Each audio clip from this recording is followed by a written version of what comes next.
Mr. Chief Justice, and may it please the Court, good afternoon. My name is Jordan Redavid, and I also represent the petitioner, Mr. Darrell Porterman. The respondent in this case is simply trying to avoid liability, despite the fact that she is solely responsible for setting the wheels of Mr. Porterman's wrongful prosecution in motion. And for two independent reasons, this Court should reverse the judgment of the 13th Circuit. You're asking us to assume that the grand jury has no independent investigatory or corroborative function. No, Your Honor. In fact, that is the presumption. In fact, there are two presumptions dealing with the federal grand jury or the state grand jury. One is that their decision is independent, and two is that they have at their disposal the federal rules of criminal procedure, or I'm assuming an analogous state-level rules of criminal procedure, which will afford them certain investigatory functions. The key here is that the first offense that the respondent has posited tries to use Rayburg versus Polk, this Court's unanimous decision from last term, to shield her in an absolutely immunized sense, and that's inappropriate in two ways. First, Rayburg's holding is very narrow, and in fact, it merely just extended Briscoe versus LaHue to afford absolute immunity to any witness, either lay or investigating officer, who provides testimony in front of a grand jury and is subsequently sued under Section 1983. That's what we have here. Testimony before a grand jury.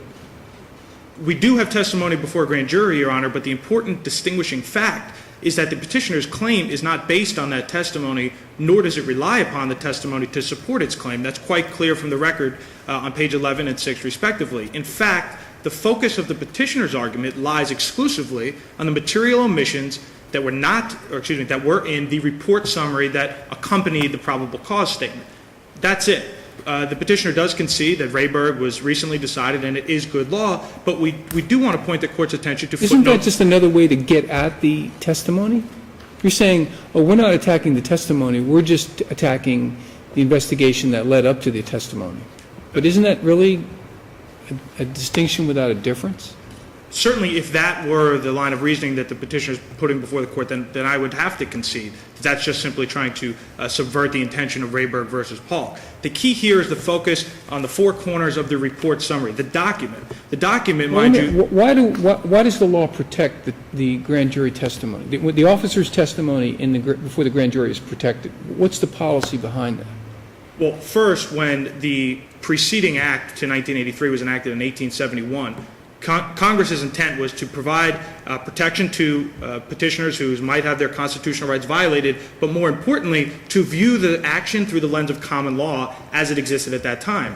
This Court has historically used common law, and more appropriately, the functional approach of common law, to provide immunity where it was provided in 1871. To answer Your Honor's question directly, in 1871 through present, testimony provided either in a trial or now in a grand jury has been absolutely immunized, which is why the petitioner does not rely. Why?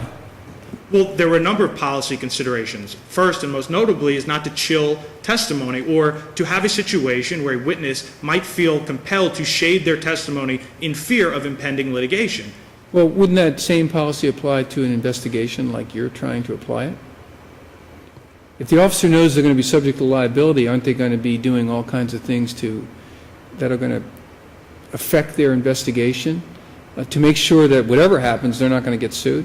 Your Honor, your concerns are completely elucidated in the Malley versus Briggs opinion, which this Court promulgated when it used the common law approach or the functional analysis to draw a line between investigatory functions and those that belong to a prosecutor or a grand jury witness. And under the investigatory function, this Court had made the policy determination that we do want to put enough of a potential deterrence on an officer to allow them to second guess whether or not their investigation was thorough enough and whether or not there's enough sufficient information to make a finding of probable cause. That brings me to my second point, which is what role does a grand jury indictment have in a 1983 analysis? Ever since 1961, in this Court's opinion of Monroe versus Papy, it has been abundantly clear that proximate cause notions that date back to common law approaches to civil actions and tort actions should apply. It's in that sense that we start with the presumption that a grand jury's decision, because it is presumed independent, severs the chain of causation. And so now, admittedly, it is the burden of the petitioner to prove to you why that chain should be put back together. More aptly stated, it's a rebuttable presumption. It's not entirely clear from the record, but we're hoping that this court understands. In 1973, this court has pretty much decided this issue in Franks versus Delaware, which was the first and only case that this court held that a petitioner can challenge the facial sufficiency of an ex parte affidavit. Well, that is sort of the analogy that you're making here, because we're dealing with not commission as much as we're dealing with omissions, and allegedly material omissions that would affect the ultimate decision, whether it's by a grand jury in prosecuting or a search warrant decided by a judge, right? That's correct, Your Honor. So you're really trying to get us to apply a Franks analysis in the 1983 context, right? That's entirely correct. And is the prosecutor completely immune from liability, Collins, in signing off on the PC affidavit? In this particular instance, we would have to concede that she would be absolutely immunized. Colinas versus Fletcher. But isn't her job description or his job description also to make a thorough review of the PC report? Absolutely, Your Honor. In fact, and I don't want the two issues to be confused, the petitioner concedes that Ms. Edna Collins is absolutely immunized, but we certainly do not concede that her hands are without dirt, so to speak, for lack of a better term. To answer the court's question about Franks versus Delaware, we agree. That's the appropriate analysis, and we believe it should be extended to 1983 action. And is there a case that has made that extension yet? Well, I'll answer that in two parts. For some reason, the majority of circuit courts of appeal have neglected to overtly mention Franks versus Delaware, but yet adopt the same principles.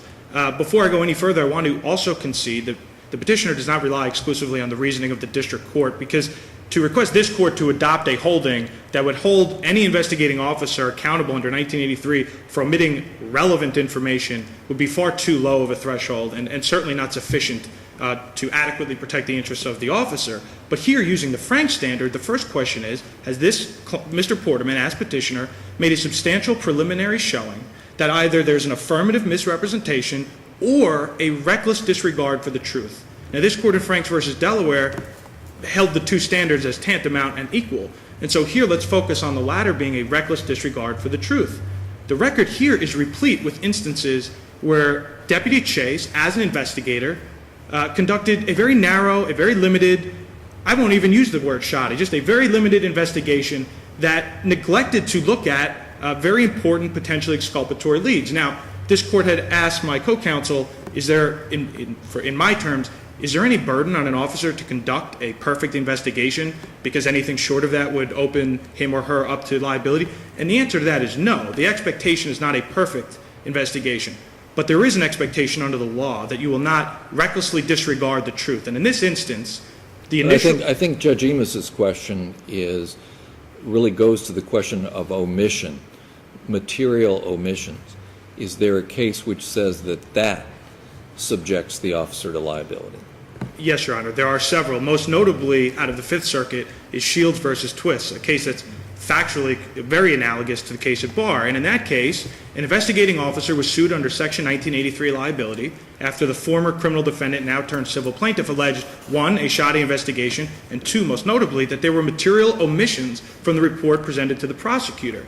And although the Fifth Circuit ultimately affirmed summary judgment in favor of the respondent, the key in their decision, which is absent here, is that the investigating officer in that case, who was deposed after the investigation, said, I disclosed every single relevant piece of information to both the prosecutor and the grand jury. And it was based on that deposition, that excerpt from the transcript, that the Fifth Circuit affirmed summary judgment, because it said to the petitioner, what proof do you have? We have proof that goes against your position. What proof can you bring us except for a conclusory allegation, which this court has repeatedly held is going to be insufficient?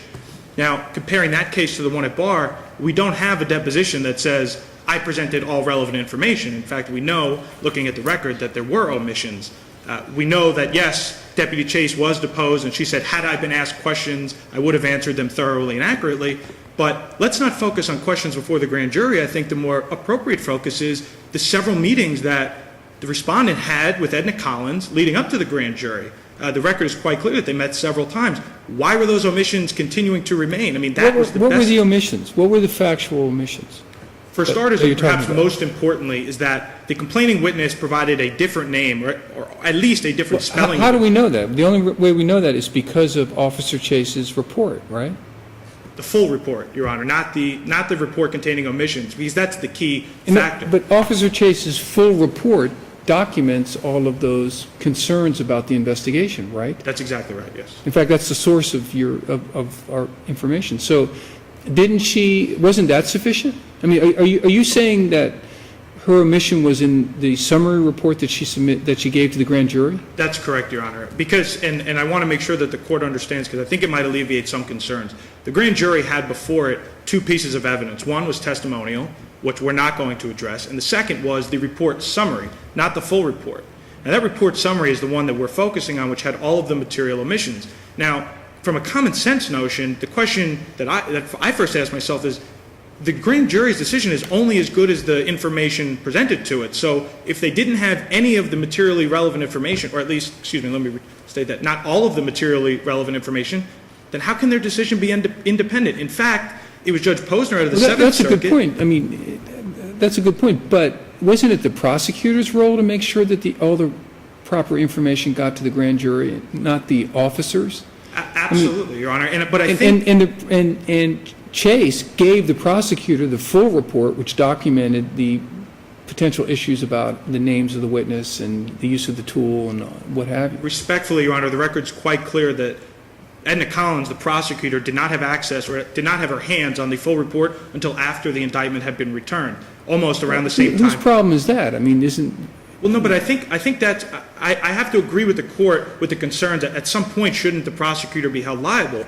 The difference is it's not that we're saying the prosecutor should be held liable, but should Chase be held liable because the prosecutor did not do his or her job? Causation question as well, superseding cause if the prosecutor did not do her job. Correct, and I'd like to explain it this way, because we should look at every link in the chain in approximate causation analysis. Focusing in on what the prosecutor's involvement was, this is the key for me in my analysis, and I hope that you'll agree. There's a difference between a prosecutor who knows all of the materially relevant information because she asked all the right questions before a grand jury, and then that prosecutor made a knowing decision to shade the testimony of the officer, to perhaps not put in the full report that contained all of those information, because as we know, the grand jury is not an adjudicatory body, but an accusatory one. And so that's the discretion this court has afforded a prosecutor. But the prosecutor has to have that choice, because the respondent in this case also deceived the prosecutor. And so it's really just the ball getting started. The wheels are being set in motion, as the Seventh Circuit so aptly stated. But didn't Chase say to the prosecutor, I have two reports here? And the prosecutor said, well, just give me one. That's correct. But you also have to understand that doesn't sound like Chase is trying to, deceive anybody. Well, focusing on that language, affirmative deception or reckless disregard, let's remember that procedurally we're here on a motion for summary judgment. So the real crux of this is, at a minimum, is there a material dispute a genuine dispute as to a material fact?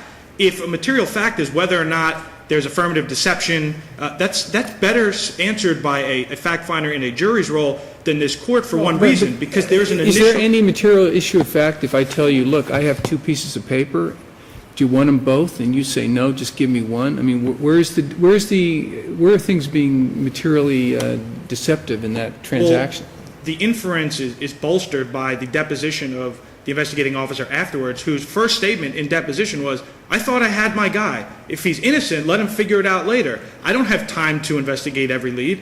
That right there lets you know the subjective state of mind of the investigating officer when she was conducting the investigation and filling out, albeit incomplete, all of her reports. She knowingly had this information, said, I don't have the time to put all this in here. That's at least an inference of a reckless disregard. And if there's an inference, then it's no longer appropriate for summary judgment. And you have about a minute to sum up. Your Honors, it's for those reasons that I've stated and for the foregoing reasons that this court should at least reverse the decision of the 13th Circuit on procedural grounds, if not substantive grounds. Thank you very much. Thank you. And Ms. Solano.